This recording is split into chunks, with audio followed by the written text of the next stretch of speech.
Aito bilan Stelatto'ni eng arzoni avtobazada desam ishonasizlarmi? Ishonaveringlar. Lekin bugun bular haqida gaplashishimizda men sizlarga bitta zo'r narsani aytaman. Butun dunyoda bilasizlar, McDonald's bor joyda yo KFC bo'ladi, yoki mana bunaqa Burger King bo'ladi. To'g'rimi? Xitoyda ham xuddi shunaqa. Misol uchun qaranglar. Huawei bor.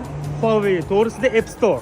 App Store yonida Xiaomi. Konkurensiya kuchli. Endi avtomobillarda qanaqa konkurensiya desanglar, men sizlarga hozir ikkita juda ham Xitoyda eng знаменитый, ko'pchilik xarid qiladigan avtomobillar, ikkita Dushou deydi xitoyliklar. Ikkita Dushou, ya'ni ikkita o'sha bir-biri bilan jang qiladigan brendlardan biri u Lixian bilan Nio.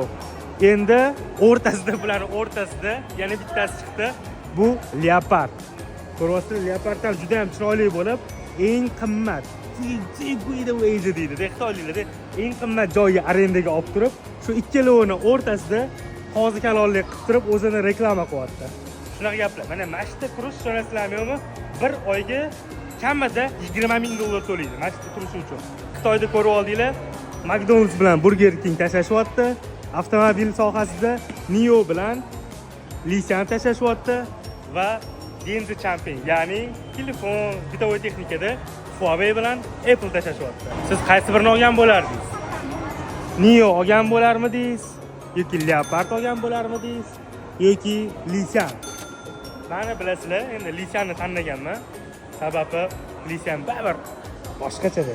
Qizig'i aytgan bitta narsani aytib o'tay sizlarga.